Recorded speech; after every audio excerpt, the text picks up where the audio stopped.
बच्चे को ना दें। तो याद रखें, 7 में से कम 4 खाद्य समूह बच्चों को हर दिन जरूर देना चाहिए। नमस्कार, आप देख रहे हैं BN media news. BN media news में आप सभी का स्वागत है। तो देखिए इस वीडियो में आगे क्या होता है और किस तरह से मातृत्व शिशु का जो है देखभाल होता है और इसके तहत जो है पोषक आहार किस तरह से उनको मिलता है और किस तरह से उनको पोषक आहार दिया जाता है। तो बने रहे इस वीडियो में। यदि आप हमारे चैनल पर नए हैं तो इसे जल्द से जल्द सब्सक्राइब करें, लाइक करें, कमेंट्स करें और इसे ज़्यादा से ज़्यादा शेयर करें ताकि सबसे पहले और लेटेस्ट न्यूज़ आपके मोबाइल स्क्रीन पर सबसे पहले और सबसे तेज़ पहुँचे। धन्यवाद। जय भारत।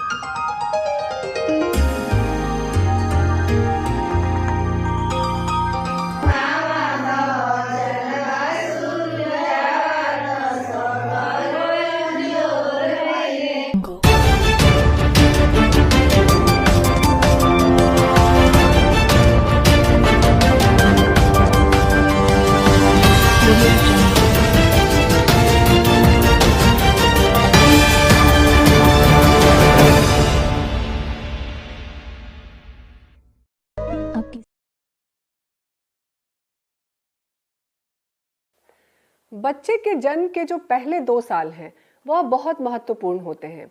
0 से 6 महीने जब बच्चा जन्म होता है तब से लेकर 6 महीने तक हम सब ये जानते हैं कि जो माँ का दूध है वह बच्चे के लिए सर्वोत्तम आहार होता है। उस समय बच्चे को और किसी भी चीज़ की ज़रूरत नहीं होती है। लेकिन जैसे ही बच्चा 6 महीने से बड़ा होता है उसके ऊपरी आहार की ज़रूरत बढ़ती है और माँ का दूध उसके लिए पर्याप्त नहीं होता है। तो बच्चों के लिए 7 खाद्य समूह बनाए गए हैं। जो पहला खाद्य समूह है वह है अनाज और कंदमूल का, जैसे चावल, गेहूं, ज्वार, बाजरा, और कंदमूल में जैसे मिश्रीकंद, शकरकंद या अरुई इत्यादि आते हैं। इसको देने से बच्चे को ताकत मिलती है, ऊर्जा मिलती है और बच्चे का शारीरिक विकास होता है। जो दूसरा खाद्य समूह है वह है दाल एवं फलियों का, जैसे चना, मसूर, अरहर, और अगर फलियों को देखें तो बीन्स हैं, मटर है, यह फलियों में आता है। यह प्रोटीन का बहुत अच्छा स्रोत होता है, बच्चे की शारीरिक विकास के लिए ज़रूरी होता है और इससे बच्चे का मानसिक विकास भी होता है। जो तीसरा खाद्य समूह है वह है दूध या दूध से बनी चीज़ें, जैसे दूध, दही, खीर या फिर पनीर इत्यादि। और इसको खाने से बच्चों की दांत मजबूत होते हैं, उनकी हड्डियां मजबूत होती हैं और यह भी ऊर्जा का एक बहुत अच्छा स्रोत है। जो चौथा खाद्य समूह है वह होता है अंडों का। अंडे भी प्रोटीन का एक बहुत अच्छा स्रोत हैं। इसमें मिनरल्स और विटामिन भी होते हैं और इसको खाने से बच्चे की मांसपेशियां और बच्चे का शारीरिक विकास बहुत अच्छा होता है। जो पांचवा खाद्य समूह है वह होता है मांस, मछली, मुर्गा। यह भी प्रोटीन का अच्छा सोर्स होता है। इसको खाने से मांसपेशियां मजबूत होती हैं, बच्चे का शारीरिक विकास होता है और यह अन्य मिनरल्स जैसे पोटेशियम, कैल्शियम इत्यादि भी इसमें बहुत सही मात्रा में पाए जाते हैं। जो छठा फूड ग्रुप है वह होता है हरे पत्तेदार साग सब्जियां और नारंगी रंग वाले फल और सब्जियां, जैसे चौलाई का साग, पालक, मेथी इत्यादि। और अगर फल को देखें तो पका पपीता, पका हुआ आम, कोहड़ा इत्यादि। इसको लेने से बच्चों में विटामिन ए की मात्रा बहुत अधिक मिलती है, उनकी आँख की रोशनी बढ़ती है, बच्चों का ग्रोथ और शारीरिक वृद्धि सही होता है, रोगों से लड़ने की क्षमता आती है और बच्चा बार बार बीमार नहीं पड़ता है।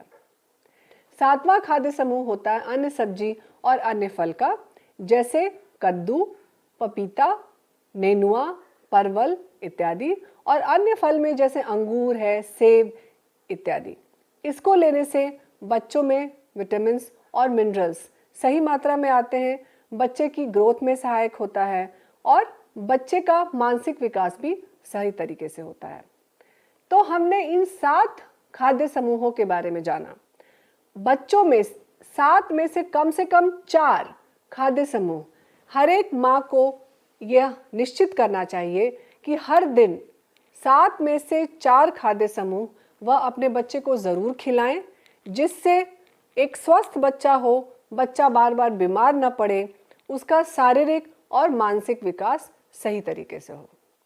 बच्चों के खान पान में मात्रा का ध्यान रखना बहुत ज़रूरी है। अगर बच्चा 6 से 8 महीने का है तो पाव भर की कटोरी कम से कम आधी कटोरी दिन में 2 बार अवश्य खिलाएं। 9 से 11 महीने के बच्चे को पाव भर की कटोरी से आधी कटोरी कम से कम 3 बार खाना अवश्य खिलाएं। और अगर बच्चा 1 से 2 साल का है तो पाव भर की कटोरी पूरी भर के दिन में 3 बार अवश्य खिलाएं। आजकल आपने बच्चों को देखा होगा कि बहुत जिद करते हैं कुरकुरे के लिए, बिस्किट के लिए, चिप्स के लिए, लेकिन अगर बच्चे ये बहुत खाते हैं तो वो घर का खाना या ऊपरी आहार खाने में उनकी कोई रुचि नहीं रहती है और इससे उनके शरीर में मिनरल्स, विटामिन्स और ऊर्जा की कमी हो जाती है। इसलिए इस तरह का खाना बच्चे को ना दें। तो याद रखें, 7 में से कम 4 खाद्य समूह बच्चों को हर दिन जरूर देना चाहिए।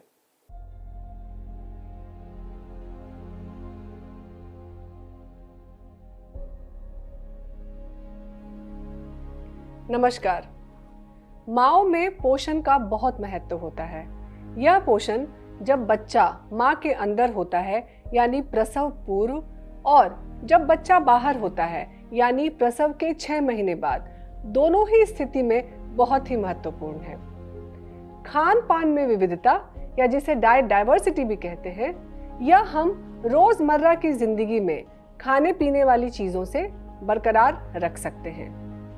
हम लोग हर दिन खाने पीने वाली चीजों को 10 खाद्य समूहों में बांटते हैं और अगर गर्भवती महिला 10 में से कम 5 खाद्य समूह अपने खाने में नियमित रूप से इस्तेमाल करें तो इससे जो माइक्रोन्यूट्रिएंट, जिसे हम विटामिन्स और मिनरल्स कहते हैं, उसकी कमी को पूरा किया जा सकता है और एक स्वस्थ माँ और स्वस्थ बच्चे का होना सुनिश्चित किया जा सकता है।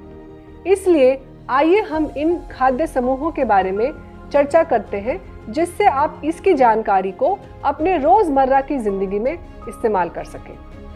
तो पहला खाद्य समूह है वह है अनाज एवं कंदमूल का, जैसे चावल, आटा, ज्वार, बाजरा, मक्का, ये अनाज की श्रेणी में आते हैं। और जो कंदमूल है उसमें है शकरकंद, मिश्रीकंद, अरुई इत्यादि। इससे हमें ऊर्जा और ताकत मिलती है और ये कार्बोहाइड्रेट का एक बहुत ही अच्छा स्रोत है। जो दूसरा खाद्य समूह है वह है दाल एवं फलियां, जैसे अरहर, चना, मसूर इत्यादि। और अगर फलियों को देखें तो जो मटर हैं या बीन्स हैं, ये इसकी श्रेणी में आते हैं। यह प्रोटीन का बहुत अच्छा सोर्स होता है, शरीर की वृद्धि के लिए आवश्यक है और इसमें साथ ही साथ विटामिन बी भी प्रचुर मात्रा में पाया जाता है। अगर आप छिलके वाली दाल खा रहे हैं तो इससे और भी फायदा होता है और यह पाचन में भी बहुत सहायक होता है। जो चौथा खाद्य समूह है वह है दूध और दूध से बनी चीजें, जैसे दही, पनीर या फिर चीज या घी भी इसमें आता है और इससे कैल्शियम की मात्रा बहुत प्रचुर में मिलती है और साथ ही साथ यह भी एनर्जी का यानी ऊर्जा का एक बहुत अच्छा स्रोत है। इसको लेने से हड्डियां मजबूत होती हैं और यह भी शरीर की विकास के लिए और हमारे